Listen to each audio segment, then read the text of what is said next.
Everyone, it is Nigel here once again, and today I have got another wrestling review for you guys. This one is going to be about AJ Styles versus Christopher Daniels versus Samoa Joe at TNA Unbreakable 2005. This is my first foray into the Impact Zone here with the wrestling reviews that I do. Pretty good first outing for the most part. Probably considered one of the best matches in TNA history is this match right here for the X Division Championship. Now, I'm not professional wrestling reviewer or wrestling analyst, or what have you. Just a man who enjoys a good time, and I definitely had a good time with this match. Now, unlike the other match, this is the first one I've actually seen. This is the first time, I should say, that I've actually seen this match, like, ever. The previous ones, I at least watched them in some capacity, but this one, I had I'd never seen the match before, so seeing it for the first time here, and it's a really, really solid match, and a really good one, just showing some of the best from all three of these guys and the X Division as a whole, in TNA at the time. So the thing about the X Division in TNA is that it's any weight class, as it could be your skinnier guys, it could be your heavier guys. It didn't matter. It was pretty much any weight class, which made it the perfect mid card title for TNA. Similar to, like, say, the United States or the Intercontinental Championship, although booked better, or hopefully. I think it's usually, the X Division was usually booked pretty strongly, but nevertheless, we've got this match here, and truly awesome match. Just three of the best. So we're gonna get into what I liked and what I didn't like. Obviously, what I liked, like I said, hyping this match up. Three of the best in the company. You got AJ Styles, the phenomenal one. You got Samoa Joe, the Samoa submission machine, and Christopher Daniels. Of course, this was the time when he was the fallen angel, Christopher Daniels. And these three guys' body of work is pretty impressive for the most part. Now, I'll admit, AJ Styles, of course, I've seen somewhat in TNA and obviously WWE. Same with Samoa Joe. Christopher Daniels, I'm not super familiar with, but it was still a really good showing for these three guys here. And I think these three guys worked really well with one another. You could tell they had a great amount of chemistry with one another. They were able to ping off each other, and I like how their styles were similar but not the same. So with AJ Styles, I should say for all three guys, let me start with that. For all three guys, they're known for their athleticism, being very fast, and pulling out some flying maneuvers and stuff like that, some agile maneuvers. But that's where they delve off in different paths. AJ Styles, he's primarily flying and stuff. He's flying all around the ring and everything like that, and doing all kinds of stuff like the spinal tap and stuff from the top rope. Of course, he obviously, because this was a while ago and this is now, he doesn't really do that as much anymore in the WWE, but still pretty cool to see him here. Samoa Joe, of course, is the biggest out of the three. He's very strong, very powerful, and stuff like that, and busting out a lot of submissions and stuff. And then Christopher Daniels is more of a technician and a lot craftier when it comes to his style, of course. Whereas Christopher Daniels objectively like the heel and everything. And these three guys coming into this match here, these three elements, I think, collided very well with one another, and led to a lot of great moments in this match. And I also like how the match was very fast paced and didn't really seem to slow down at all. The guys didn't really take any time to, like, rest or have to, like, take several minutes to recover. It was just boom, boom, boom. They just kept going, even when they weren't working as fast a pace, because they did a whole bunch of stuff. They still were able to do some stuff. They would still bust out some, like, punches or stuff.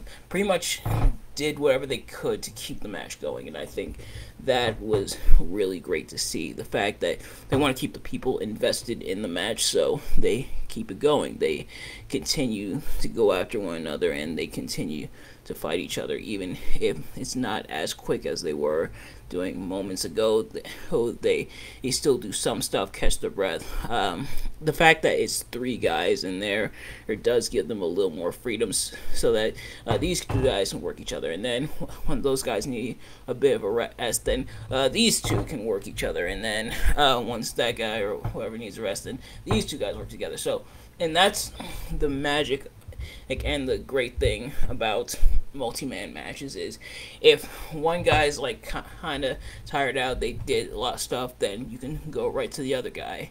Hey, and that's what they were doing a lot here.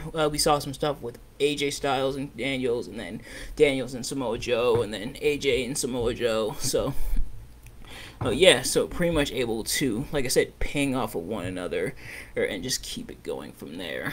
And I do like how each man's role in this match was defined, where Christopher Daniels, like I said, is like the heel. Well, he's crafty. He tries using the X Division Championship as like a weapon. It blows up in his face.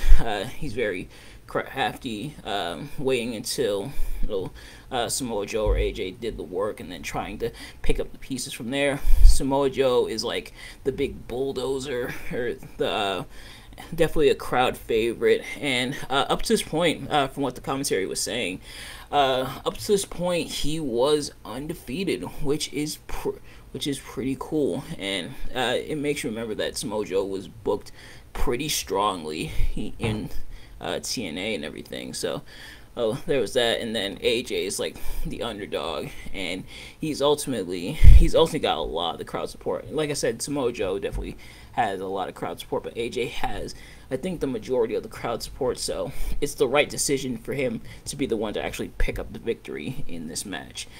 And another thing that makes this match so awesome is not even the match itself, but the hindsight of where these 3 guys would go and continue to evolve in the business. Now, this was 2005. This is Unbreakable, like I said, Unbreakable 2005. But over the years, these guys would just blow up and do big things within the wrestling industry, become icons and legends in the wrestling business, and we see them from sort of their humble beginnings, as it were, here in TNA, and that's one of the things that makes TNA, old school TNA anyway, so great. And of course, this is the 20-year anniversary of TNA, so I figured why not look at one of their best matches and everything. And man, a lot of 20-year stuff happening this year. 2002, I guess, was a really solid year, but yeah, so 20 years of TNA, looking at one of their best matches, and definitely a really great match in that regard. As for what I didn't really like about the match, and again, like a lot of these matches, this is more so like nitpicky type stuff. The fact that I feel like while each guy definitely delivered offense to one another, each guy got a lot of offense, I feel like Christopher Daniels got a little too much offense against him. He was involved in a lot of spots that involved him being the one to take the bump and everything.